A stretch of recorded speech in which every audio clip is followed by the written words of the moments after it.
He said, come saddle for me, me old middle white stone.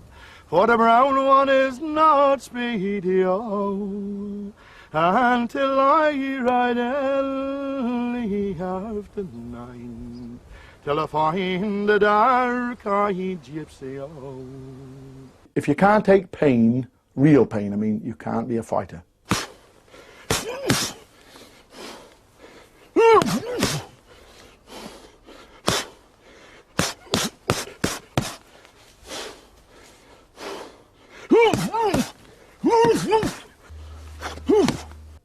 It's so violent I can't explain it to you.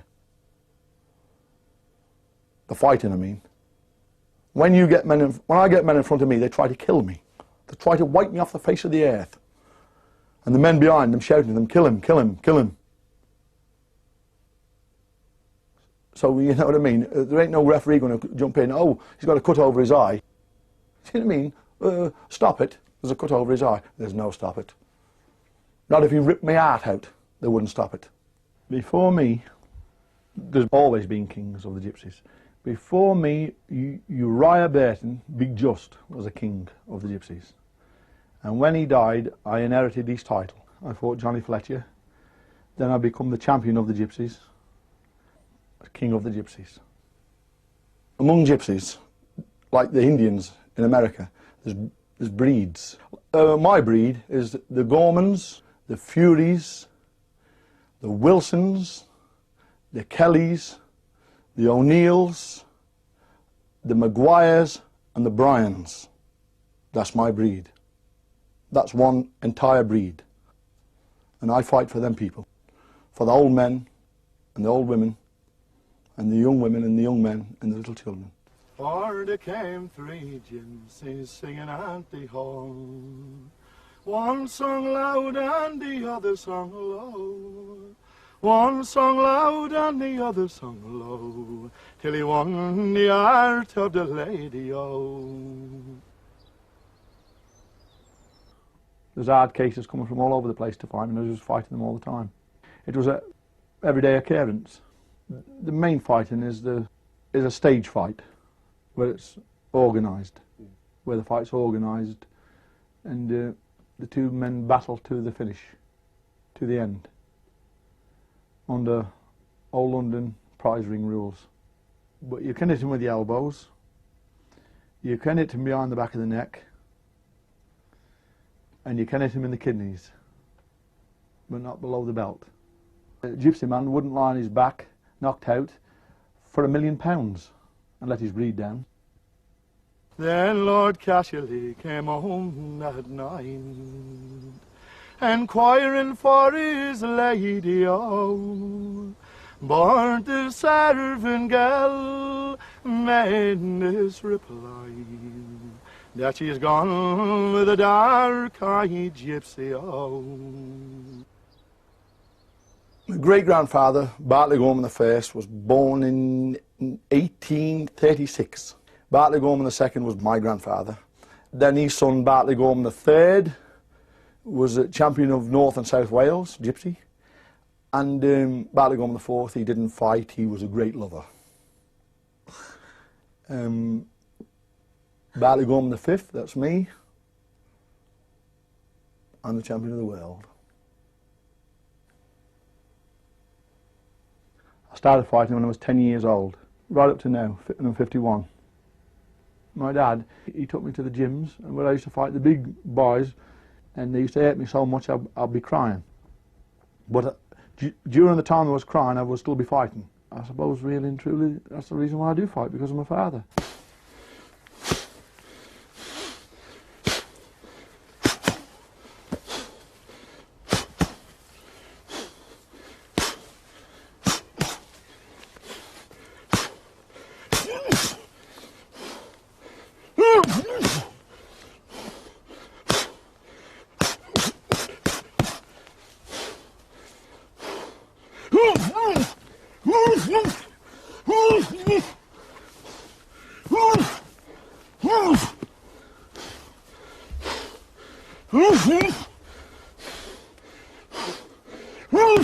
It's mind over matter, this is, you see. They said to me, all my breed, Oh, he's just like his grandfather. A little lad growing up, a little kid, you know.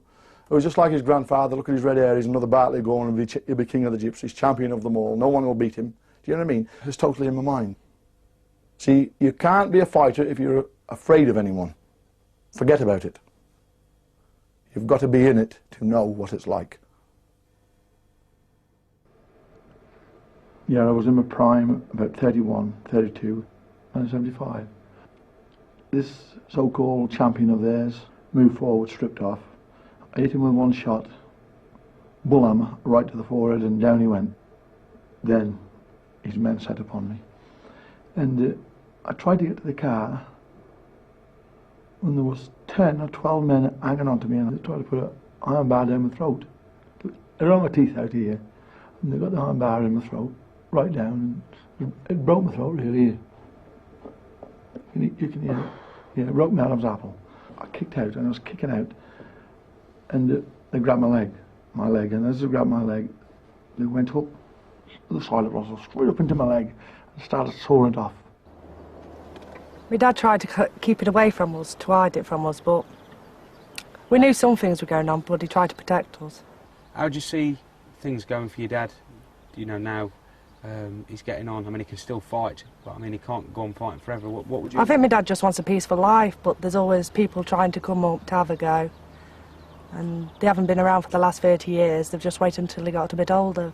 But there'll always be somebody to try and have a go. We're a fighting breed, a fighting family.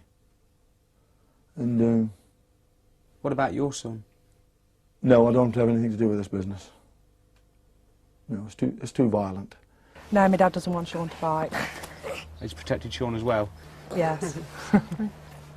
He can fight, but he doesn't. He just tries to have a peaceful life as well, Sean does, because he's got a little son, Nathan, to look after.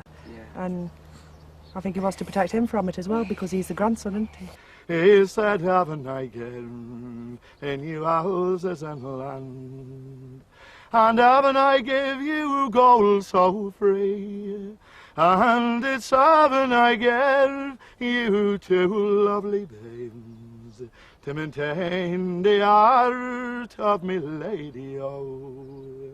For last night I did sleep in a goose feather bed, with me lord at the side of me. But tonight I will lie in this cold open tent, along with me dark-eyed gypsy, oh.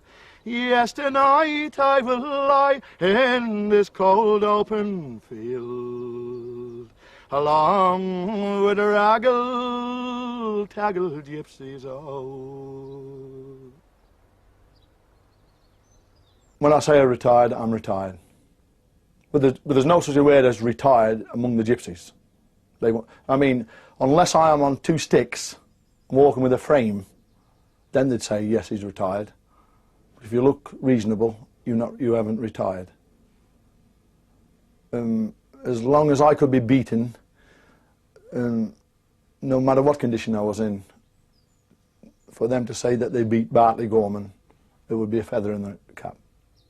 It's becoming a burden on me, Shane, yeah. This thing's becoming a burden on me. Heartache. A man can have pain in his heart as well as in his body through fighting. A lot of things has happened to me in my life. As I say, I wouldn't wish it on a dog. But anyway, I don't want to pity off anyone. As my father, he had a saying, my back is broad enough to bear it. No one knows me but me. But except God. God knows me. God knows me.